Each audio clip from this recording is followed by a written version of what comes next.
Which movie do you watch అనొచ్చు. ఇప్పుడు ఈ డూ ఫార్మ్స్ తో మనం క్వశ్చన్స్ ఏవైతే ఉన్నాయో అవి రిపీటెడ్ యాక్షన్స్, తరచూ చేసేవి. Which movie do you watch అంటే అదేంటంటే ఒకటే మూవీని అదే పనిగా జీవితాంతం చూస్తూ ఉండాలి. అప్పుడు మీరు ఆ క్వశ్చన్ అడగచ్చు, ఏ మూవీని చూస్తారు మీరు అని. అలా కాదు కదా. ఏదో వీకెండ్ ప్లాన్ అంటున్నాడు, నువ్వు ఏ మూవీ చూస్తావు వీకెండ్ లో అంటే విల్ యూస్ చేయండి future action. Which movie will you watch అలా కాదు. ఒక మూవీ చూసాడు, ఏ మూవీ చూసావు, which movie did you watch. So ఇక్కడ డూ అంటే ఏంటంటే రిపీటెడ్ యాక్షన్. జనరల్ గా అతను ఎలాంటి పనులు చేస్తాడు అనే దానికి సంబంధించి మనం ఇలా అడగచ్చు, ఎలాంటి మూవీస్ చూస్తావు నువ్వు, what kind of movies do you watch. ఒక రిపీటెడ్ యాక్షన్ లానే అడుగుతున్నాను. డూ యూ వాచ్ చూస్తావా, వాట్ కైండ్ ఆఫ్ మూవీస్ ఎలాంటి మూవీస్ నువ్వు చూస్తావు.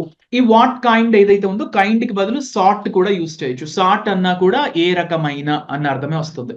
What sort of movies do you watch, what type of food do you like. Repeated actions పరంగా మనం questions అడిగేటప్పుడు డూ ని యూజ్ చేస్తాం. జనరల్ గా తరచు వాళ్ళు చేసే పనులు, దానికి ఇంకా ఎక్స్ట్రా వర్డ్స్ యాడ్ చేసి ఎలాంటి మూవీస్ నువ్వు సాధారణంగా చూస్తావు, ఎలాంటి ఫుడ్ నువ్వు ఇష్టపడతావు అన్నట్లుగా.